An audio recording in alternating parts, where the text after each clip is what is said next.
So Netflix just dropped Karada Sagashi The Last Night, which is actually in English it is Remember. It's the sequel to a movie that was based on a manga.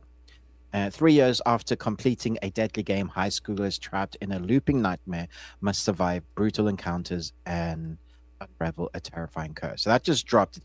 It actually came out in 2025, but it just came out here in the UK. It might be on Netflix US as well. I'd love to know. I think it is. What I don't It's what it. It so it'll be re forward re? slash yeah Okay. re forward slash member, and then it'll be the last night. On Uh, IMDb, it's it is Karada Sagashi. Karada Sagashi. Yeah. Okay. Uh, but if you're looking up on Netflix, it is based on the manga. The first film I really enjoyed because it was gory as heck, and it was like a monster movie with spirits, and I really liked how anime it was, true to like the manga. And so this is the conclusion to the part that they're left in the open ending. And the reason why it's not the best thing is because it's so high school and it's so mediocre in Mm. places, but when you get the violence and the gore and the death scenes, it really leans into them. There's a particular fight scene on a roller coaster that is like not hand to hand, but it's just like gory and scary. And I go, okay, that's something I don't see that often. This girl this young girl that's covered in blood and bulging eyes has like supernatural powers, and basically they keep dying in a loop. And they got to figure out a way to find bits of a doll's body parts that's scattered all over this amusement park, and to break a curse. And they got to be able to do that and build the doll at once without dying, and then there's a loop.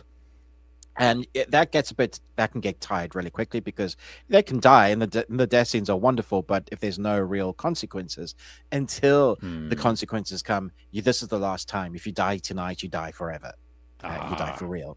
And so you got to figure out, and there's like it plays little things like reminding us of what's going on in the first film, and then like wondering who's going to survive in this one. And it's a bit too emotional in parts, and I think it thinks it is more emotional than it is.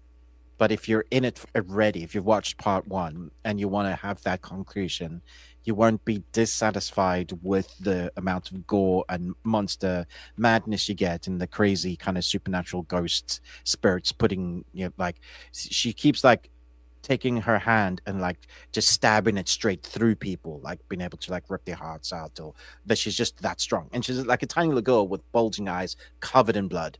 And yeah, so it's creepy as heck, like really well done, great prosthetics, silly story.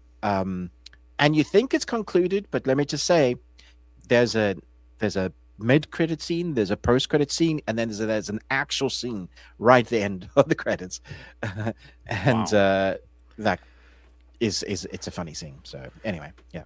Okay. So you should see Remember first. Yes, I would highly recommend watching the first part. Okay.